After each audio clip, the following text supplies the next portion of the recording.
नमस्ते एवरीवन। तो इस वीडियो के अंदर में मैं एसएससी सीजीएल टायर 1 का पेपर सॉल्व करने वाली हूँ।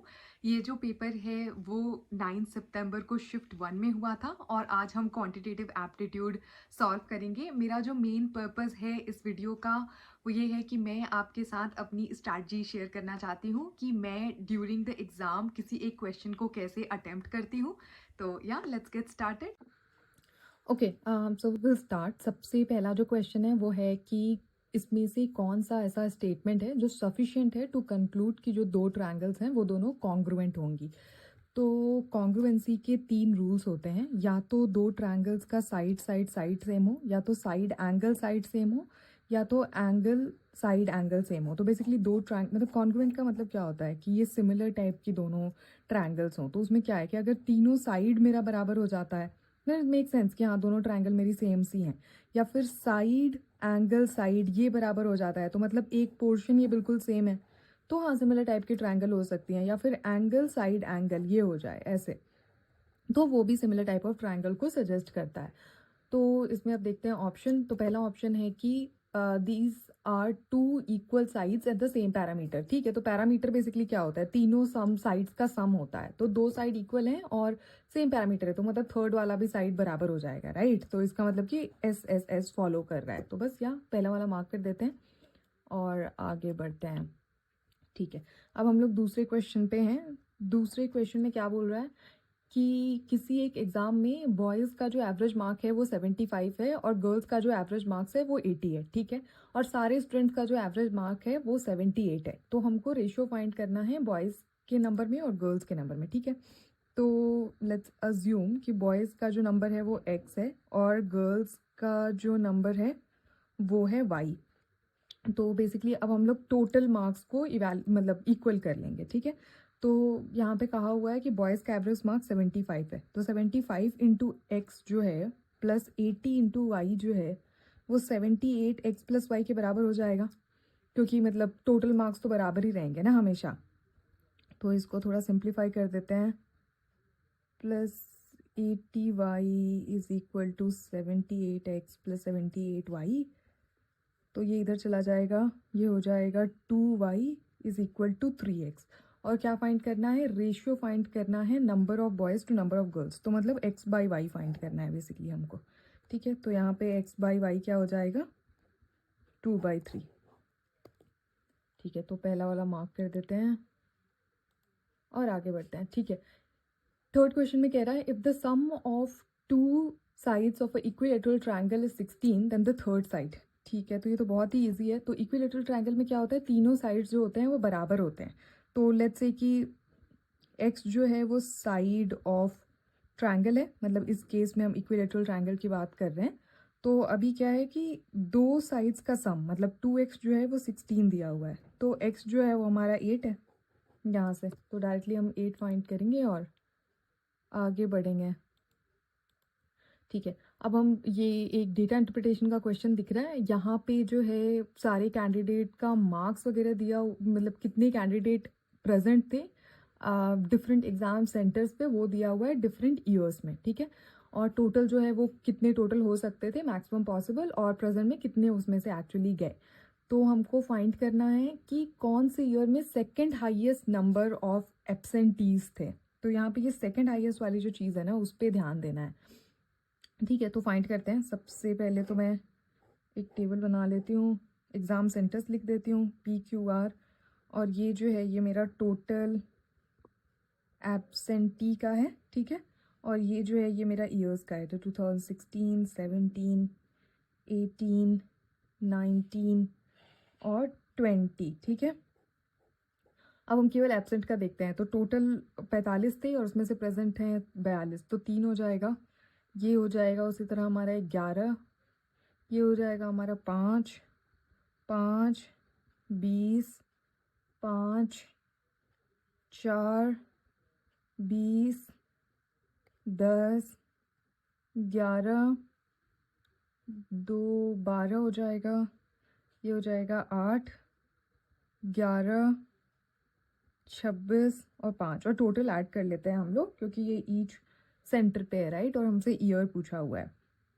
तो ये कितना हो जाएगा, ये हो जाएगा 19, ये हो जाएगा 30, ये हो जाएगा 34, ये हो जाएगा 31 और ये हो जाएगा 16 और 42। ठीक है, सेकंड हाईएस्ट पूछा हुआ है। हाईएस्ट जो है वो हमारा 2020 है और सेकंड हाईएस्ट जो है हमारा 2018 है। तो 2018 पे डालते हैं और आगे बढ़ते हैं। ठीक है, अब हमसे सिक्स्थ वाले क्वेश्चन में क्या पूछा गया है, सॉरी फिफ्थ वाले क्वेश्चन पे क्या पूछा गया है। इसमें हमसे पूछ रहा है कि which of the following values के सो दैट इतना इज डिविजिबल बाई 6। तो 6 से डिविजिबल होने के लिए क्या होना चाहिए, 2 से भी डिविजिबल होना चाहिए और 3 से भी वो डिविजिबल होना चाहिए। ठीक है, तो 2 से डिविजिबल होने के लिए क्या है कि लास्ट वाला जो है वो जो के वाला इंटीजर है वो हमारा इवन होना चाहिए। ठीक है, तो सारे ही इवन है, सारे ऑप्शन हमारे पास रहेंगे।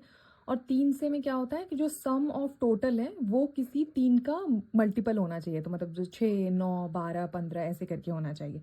ठीक है, तो सम कर लेते हैं।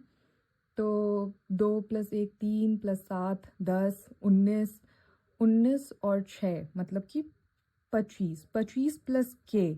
अब हम लोग के को पुट करते हैं। पहला वाला ऑप्शन है 4, 4 तो नहीं होगा क्योंकि 29 फिर डिविजिबल नहीं होगा। 6 जो है 6 भी नहीं होगा। 2 है वो हो जाएगा क्योंकि फिर ये 27 बन जाएगा ना, 3 × 9 = 27। तो 2 पे मार्क करते हैं और आगे बढ़ते हैं। ठीक है, अब हम 6 क्वेश्चन पे आ जाते हैं। तो 6 थोड़ा डेटा इंटरप्रिटेशन टाइप का क्वेश्चन लग रहा है। उसमें क्या दिया हुआ है, स्टूडेंट्स दिए हुए हैं और सब्जेक्ट्स दिए हुए हैं। सब्जेक्ट के जो टोटल मार्क्स हैं वो ब्रैकेट में दिए हुए हैं सब्जेक्ट के नीचे, और ये परसेंटेज ऑफ मार्क्स हैं कि बेसिकली ये कहना चाह रहा है टेबल में कि आयुष ने 90% स्कोर किया है मैथ्स के अंदर, जिसका टोटल मार्क्स है 150। ठीक है, अब ये कहना चाह रहा है कि एक कोई स्टूडेंट है जिसने हाईएस्ट मार्क्स स्कोर किए हैं जो भी पॉसिबल है in each of the subject, तो उसका टोटल परसेंटेज कितना होगा। ठीक है, तो स्टार्ट करते हैं। मैथ्स के अंदर में जिसमें 150 टोटल मार्क्स है उसमें 100% स्कोर किया है अमन ने, तो मतलब मैक्सिमम ये लिख लिया है मैंने, और ये कितना स्कोर पॉसिबल है वो लिख रही हूँ मैं। ठीक है, अब केमिस्ट्री पे आ जाते हैं। केमिस्ट्री में 130 जो है वो मैक्सिमम है और एक बच्चे ने 80% स्कोर किया हुआ है अमन ने, जो कि हाईएस्ट दिख रहा है। ठीक है, तो 80 ऑफ ये कितना हो जाएगा, 104 नंबर हो जाएगा। मतलब बेसिकली 80% ऑफ 130 की बात कर रहे हैं हम। फिजिक्स में 120 मार्क्स टोटल हैं और उसका 90% मैक्सिमम है आयुष ने, तो 108 हो जाएगा इसका। जियोग्राफी में 100 मार्क्स मैक्सिमम है और 95% स्कोर किया हुआ है मुस्कान ने, तो 95 हो जाएगा, ये तो डायरेक्ट है। हिस्ट्री के अंदर में 60 मार्क्स मैक्सिमम है और 90% सजल ने स्कोर किया हुआ है, तो ये हो जाएगा 54।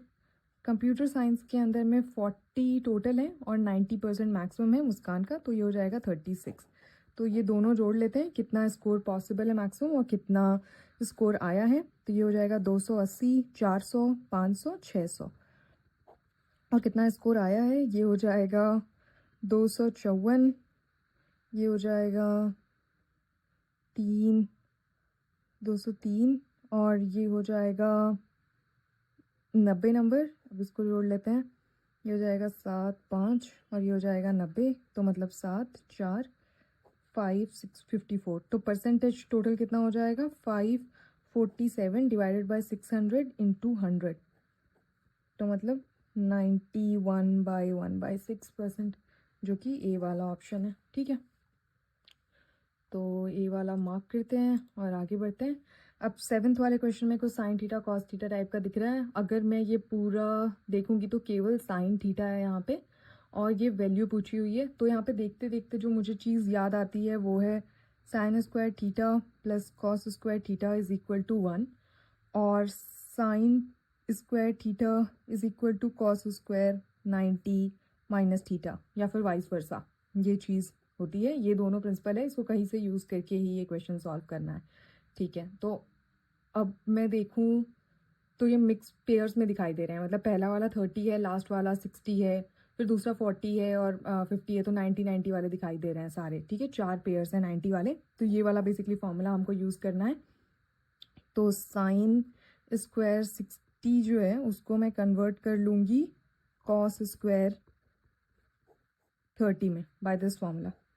ठीक है। तो बेसिकली ये पहला वाला और लास्ट वाला जो है वो प्लस होके 1 बन गया, क्योंकि फिर sign square theta cos square theta वाला यूज़ हो गया। अब दूसरा वाला साइन स्क्वायर 40 माइनस कॉमन ले लेंगे और फिर सिमिलर पैटर्न में इसको भी लिख देंगे, तो ये माइनस हो जाएगा। अब साइन स्क्वायर 45 और साइन स्क्वायर 45, ये तो 90 वही सेम चीज़ बन जाएगी +1, और ये लास्ट वाला भी माइनस में बन जाएगा सिमिलर में, तो ये हो जाएगा 0 मार्क करते हैं और आगे बढ़ते हैं। अभी ये क्या है, ये भी कॉस स्क्वायर थीटा, इसमें भी सिमिलर टाइप की चीज़ यूज़ होगी। कॉस स्क्वायर 29, इसको मैं लिख सकती हूँ साइन स्क्वायर 29, राइट, क्योंकि ये दोनों एक दूसरे का रिवर्स भी पॉसिबल होता है। मतलब इसको मैं साइन स्क्वायर 90 माइनस थीटा को कॉस स्क्वायर थीटा भी लिख सकती हूँ, ठीक है। तो यहाँ पे भी सेम यूज़ कर लेंगे और फिर ये चीज़ 1 बन जाएगी, ठीक है। 9th वाले क्वेश्चन पे आ जाते हैं। इसमें कह रहा है कि एक जो आर्टिकल है उसका मार्क्ड प्राइस जो है वो है 550 और उसका जो सेलिंग प्राइस है वो डिस्काउंट ऑफ 40%, तो मतलब 60% ऑफ कॉस्ट पे इसको मैं बेच रही हूँ, ठीक है। Then the selling becomes more than the cost price, तो मतलब अभी क्या है कि सेलिंग प्राइस जो है वो 1.1, मतलब 10% ऑफ 10% ज़्यादा है कॉस्ट प्राइस से, ठीक है। तो यहाँ पे कॉस्ट प्राइस क्या हो जाएगी 0.6/550 1.1, ठीक है। तो यहाँ पे कॉस्ट प्राइस ही पूछा गया है, तो उसको थोड़ा सिंप्लीफाई कर लेते हैं, 10 से ऊपर नीचे मल्टीप्लाई कर लेते हैं, तो ये बन जाएगा। अब इसको काट लेते हैं और ये 300 बन जाएगा, ठीक है। 300 है ऑप्शन में। आगे बढ़ते हैं, ठीक है।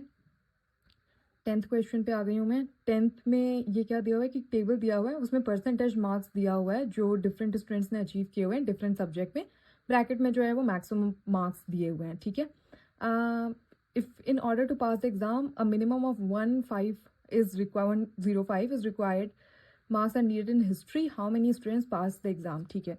तो कितना परसेंटेज चाहिए, बेसिकली वो कहना चाह रहा है कि 175 मार्क्स का जो हिस्ट्री था उसमें से किसी भी बच्चे को पास होने के लिए 105 मार्क्स चाहिए। तो बेसिकली इसको परसेंटेज में हम लोग कितना बोल सकते हैं 105/175 इंटू 100, 5 से डिवाइड कर लेते हैं ऊपर नीचे, तो ये बन जाएगा 35। फिर 7 से कर लेते हैं 3/5, इसको 20 से कर लेते हैं, तो बेसिकली 60% हमको पे पास हो रहा है।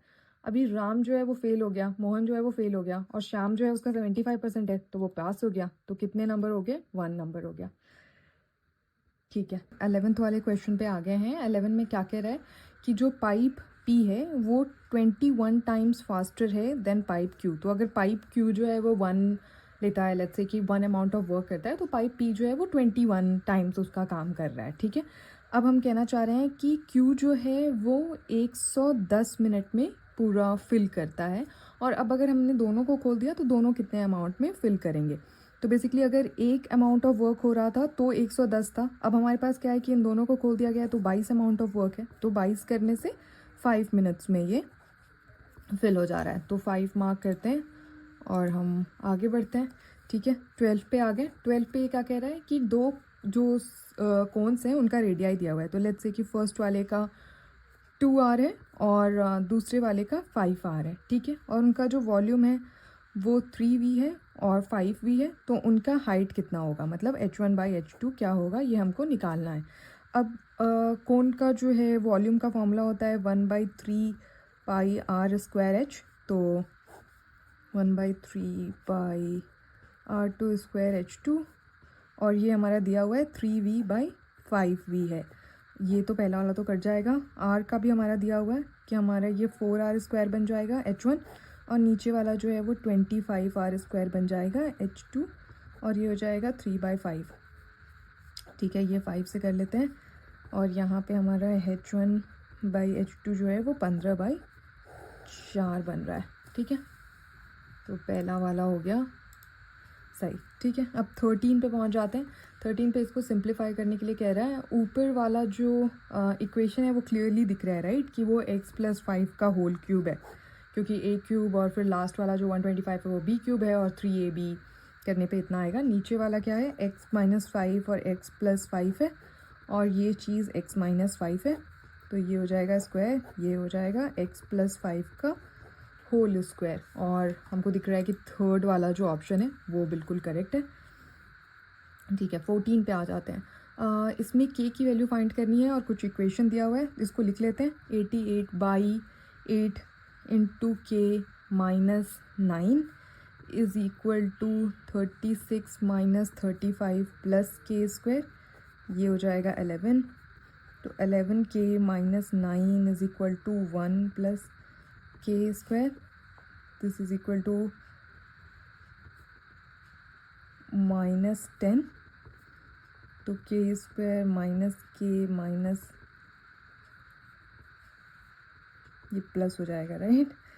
तो के माइनस 1 माइनस 10 के माइनस 1, तो यहाँ से के की वैल्यू हो जाएगी 1 या फिर 10, जो कि पहला वाला ऑप्शन है।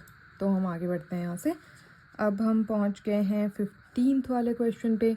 15 में क्या कर रहा है कि एक जो सर्कल है, सेंटर मतलब सर्कल है, उसका सेंटर जो है वो है ओ, ठीक है।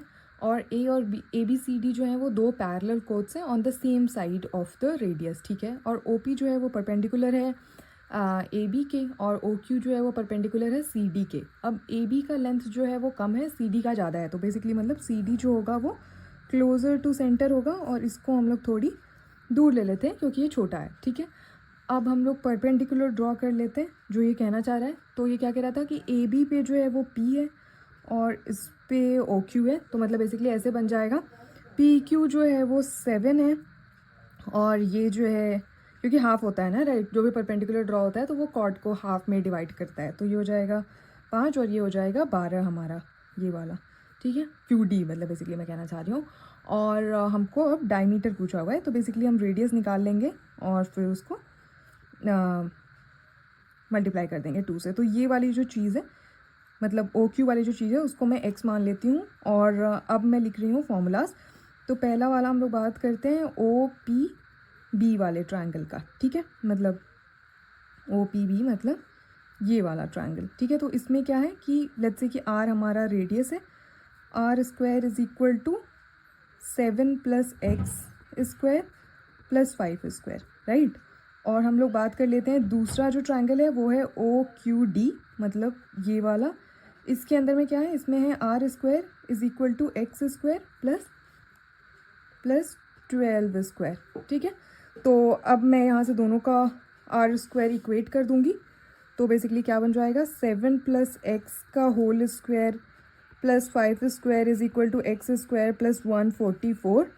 तो 49 plus X square plus 14x plus 25 is equal to X square plus 144। X square को ऊपर कर लेते हैं, 14x is equal to 144 minus 4 74। तो यहाँ से 70, तो बेसिकली x की वैल्यू जो है वो मेरी 5 आई है यहाँ से। अब उसको मैं वापस ये लास्ट वाले फार्मूला में पुट कर दूँगी, तो बेसिकली 5 स्क्वायर प्लस 12 स्क्वायर, तो ये तो हमको पता ही है 25 प्लस 144। तो यहाँ से r की वैल्यू जो है वो हमारी आ जाएगी 13, और फिर हमसे पूछा हुआ है डायमीटर, तो इंटू 2 मतलब हमारा 26 जो है वो करेक्ट हो जाएगा, ठीक है। अब हम बात कर रहे हैं 16th क्वेश्चन पे पहुँच चुके हैं। 16 में दिया हुआ है कॉसेक की वैल्यू दी हुई है। कॉसेक क्या है, 1/sin होता है।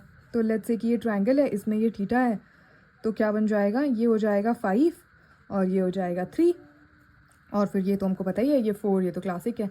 अभी हम क्वेश्चन पे आ जाते हैं। तो सेक की वैल्यू क्या हो जाएगी, ये हो जाएगी 5/4 मतलब 1/cos theta minus 1 into cot theta क्या हो जाएगा 4/3 का स्क्वायर प्लस 1/4/3 का स्क्वायर। तो ये हो जाएगा 25/16 माइनस 1 इंटू 16/9 इंटू 25/9, राइट, क्योंकि ये ऊपर जाके ऐसे ही होगा। तो 9/16 इंटू 16/9 इंटू 25/9, तो ये चीज़ पूरी एक दूसरे से कट जाएगी और हमारा 25/9 यानी कि सी वाला ऑप्शन करेक्ट हो जाएगा, ठीक है। अब हम पहुंच चुके हैं 17 वाले क्वेश्चन पे। तो ये कहा हुआ है कि दो हमारे पास सर्कल दिए हुए हैं, तो एक सर्कल ड्रॉ और इसका जो रेडियस है वो है हमारा 22, और एक दूसरा सर्कल है जिसका रेडियस है 10 और उनके बीच का जो डिस्टेंस है वो है 37। तो मतलब अगर इन दोनों को मैं सम कर दूँ तो ये थोड़ा ज़्यादा है ना जो उनके बीच का डिस्टेंस है एज़ कम्पेयर टू उनके रेडियस का, तो मतलब ये थोड़ा बीच में एक गैप यहाँ पे क्रिएट हो रहा है, ठीक है। तो ये हो जाएगा हमारा 10 और ये जो हमारी पूरी लेंथ है ये है हमारी 37।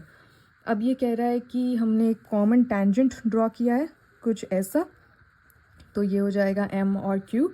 ये अब हमको इसकी लेंथ फाइंड करनी है एम क्यू की, ठीक है।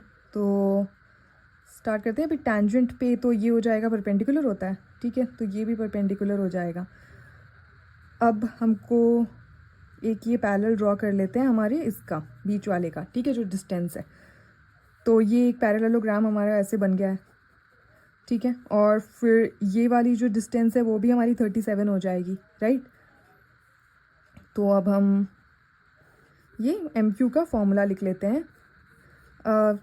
अब क्या होगा, ये वाले ट्रायंगल में अगर मैं बात करूँ, लेट्स से कि इसको मैं कुछ एक्स बोल देती हूँ, तो बेसिकली मैं बात कर रही हूँ in triangle M X Q. जो ये एम है वो 90 डिग्री है, राइट। तो ये 37 स्क्वायर जो है हमारा वो बन जाएगा M Q square plus M X square. और एम एक्स की क्या है वैल्यू, एम एक्स की वैल्यू हो जाएगी 22, क्योंकि ये पूरा 22 है, राइट, माइनस 10 मतलब कि 12, क्योंकि ये वाली जो वैल्यू है वो है 10, तो ये 10 हो जाएगी और ये प्रॉपर 22 हो जाएगी, ठीक है। तो अब फिर वापस से फॉर्मूला में रख लेते हैं। 37 square is equal to M Q square plus 12 square. अब इसको इधर भेज देते हैं, तो मतलब 49 इंटू माइनस, तो मतलब 25 का under root is equal to M Q. ये तो बहुत ही सिंपल है, मतलब M Q is equal to 7 into 5 मतलब 35, जो कि पहला वाला ऑप्शन है। तो उसको मार्क करते हैं और आगे बढ़ते हैं। अब हम आ गए हैं क्वेश्चन नंबर 18 पे। एक सर्कुलर ट्रैक है ऐसा करके, जिसका जो टोटल है वो 800, पैरामीटर जो है वो 840 मीटर है।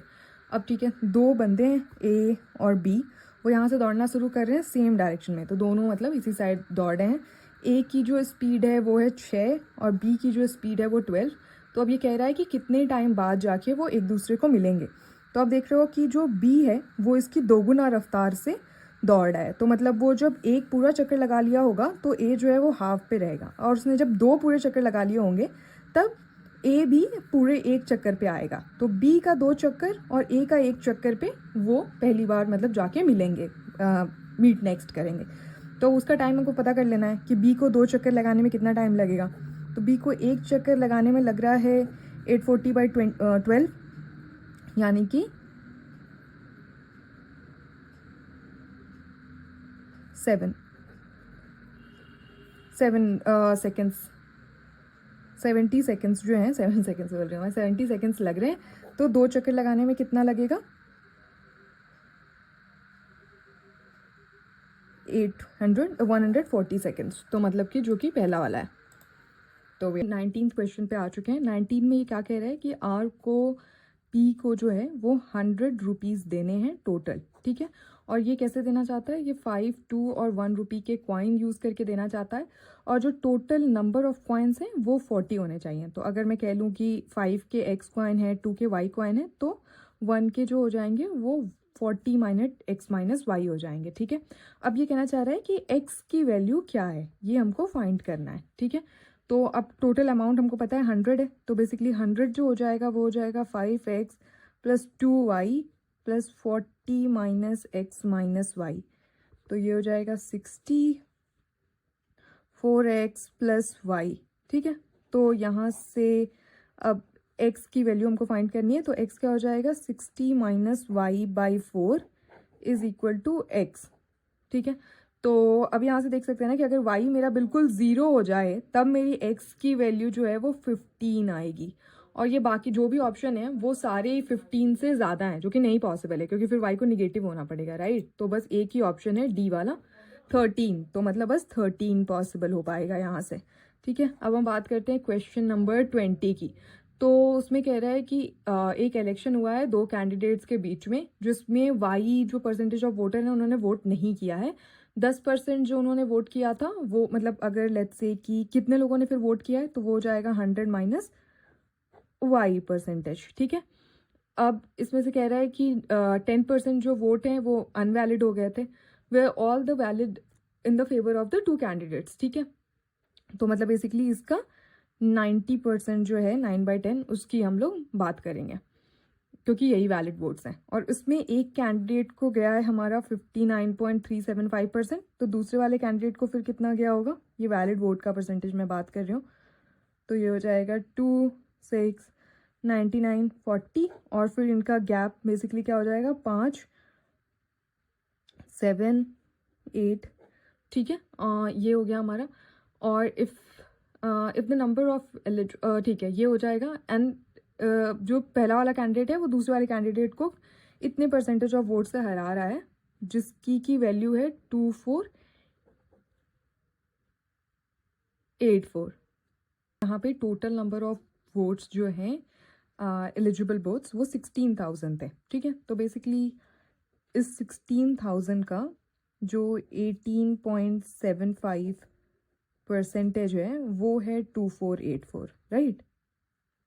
तो हम इसको थोड़ा सिंप्लीफाई कर लेते हैं। 100 इंटू 90/10 इंटू 16,000।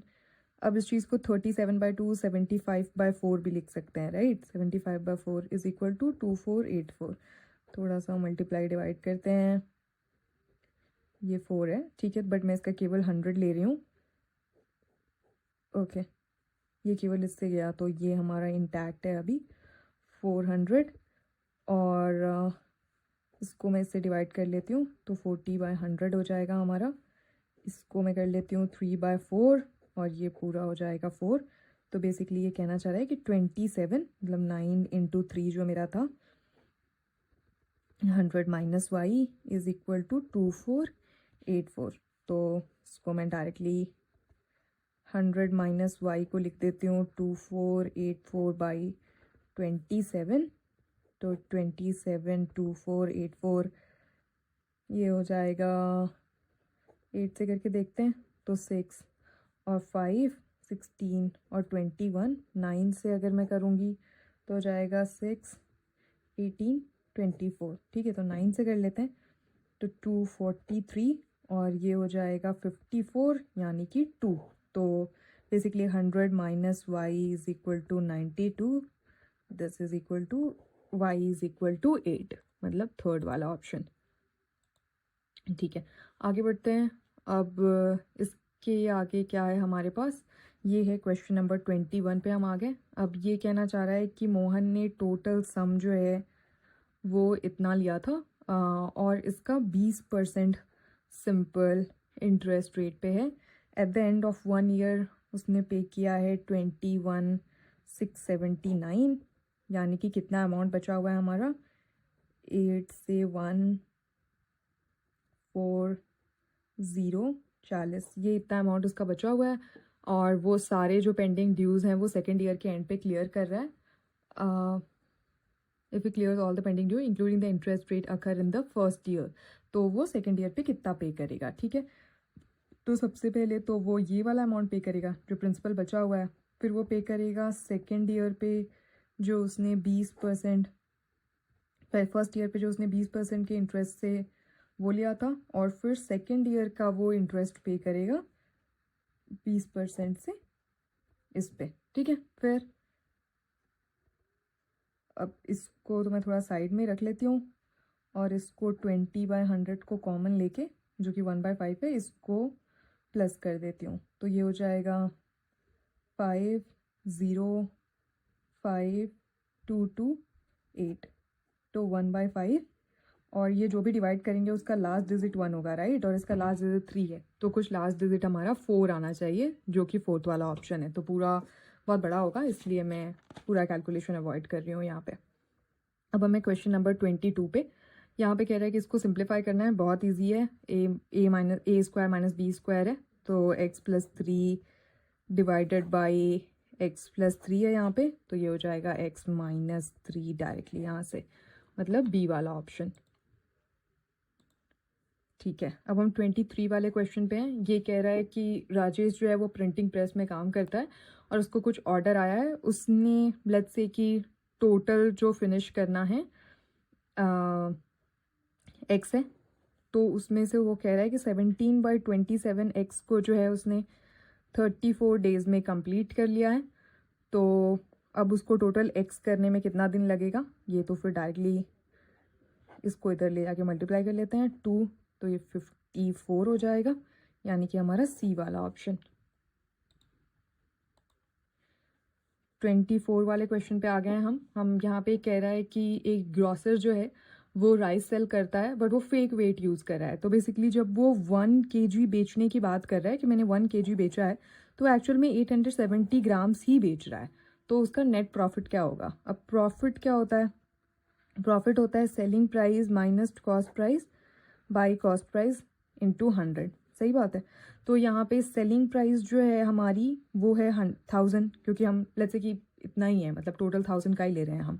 और जो कॉस्ट प्राइस है वो केवल 870 पे मैंने इंकर किया है, तो 870 हो जाएगा इंटू दिस, तो ये हो जाएगा 130 बाई 170 इंटू 100, तो बेसिकली 1300 बाई 870। तो इसको सिंप्लीफाई कर लेते हैं, 1300, तो ये हो जाएगा सिंपल 1 से करती हूँ मैं, तो 390 43।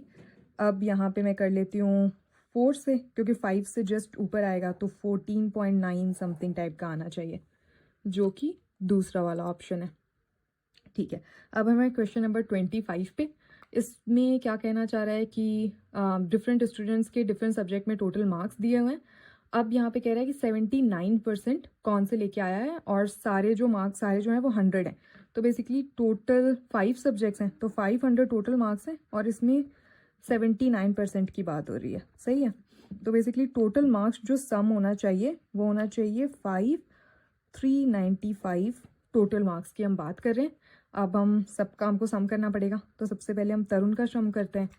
तरुण का क्या हो जाएगा, 145 प्लस 160 प्लस 90, तो ये हो जाएगा 50 और 3 प्लस 90, तो ये डायरेक्टली हो जाएगा 395, जो कि सही है। तो पहला वाला ही करेक्ट हो जाएगा, बाकी की करेक्ट इस मतलब वीडियो से चेक करने आपका की फायदा जरूरत हुआ नहीं। हो अपनी स्ट्रैटेजी को ऑप्टिमाइज करने के अंदर में। आप में से काफ़ी सारे लोग मुझसे डेली टाइम टेबल के बारे में पूछते हो कि आप मिनिमम टाइम और एफर्ट के अंदर में अपने मार्क्स को कैसे मैक्सिमम कर सकते हो। उसके लिए किरण पब्लिकेशन ने एआई के हेल्प से ये बहुत ही अच्छा टाइम टेबल डिज़ाइन किया हुआ है, डेली शेड्यूल, जिसमें आप 75 डेज में पूरा कोर्स कवर कर सकते हो। उनकी किरण पब्लिकेशन की रीसेंट बुक को फॉलो करके मैं वो आपके साथ शेयर करना चाहूँगी। तो आपको डेली 90 क्वेश्चंस करने हैं और 2 से 3 घंटे देने हैं। इस बुक के अंदर में उन्होंने बहुत अच्छे से डिफाइन कर रखा है कि आपको पर डे कौन से क्वेश्चन करने हैं और कितना टाइम लगाना है। तो फॉर एग्जांपल जहाँ जैसे ये नंबर सिस्टम का है और ये आपको 3 दिन के ड्यूरेशन में फॉलो करना है। इसका वेटेज भी लिखा हुआ है कि 3 दिन में आप 4% ऑफ टोटल जो मार्क्स आने वाले हैं उसको कवर करोगे। तो जैसे जैसे वेटेज इंक्रीज होगा, टफ होगा क्वेश्चंस, तो वैसे वैसे टाइम ड्यूरेशन भी इंक्रीज होगा। और उसके अंदर में भी उन्होंने टाइप वाइज डिफाइन कर रखा है और पेज नंबर दे रखा है कि टाइप 1 क्वेश्चन है, इस पे 15 मिनट लगाने हैं और आपको इस पेज से जाके करना है। ये टाइप 2 है, इसमें थोड़ा ज़्यादा लगेगा क्योंकि इसका वेटेज डिफरेंट है। तो it's a very well defined, very detailed way of how you can cover the entire syllabus. So इन्होंने काफ़ी सारे स्टूडेंट्स पे इसको टेस्ट भी कर रखा है। तो काफ़ी सारे जो रिपीटर स्टूडेंट थे उन्होंने ये 60 से 90 दिन के लिए फॉलो किया एंड दे सॉ के उनके 330 340 मार्क्स आए हैं। Personally I found it very good, that's why I am sharing it with you. मैं ये फ्री लिंक जो है इनके पूरे पैटर्न का, इसको मैं डिस्क्रिप्शन बॉक्स में अटैच कर दूंगी for your help. Thank you.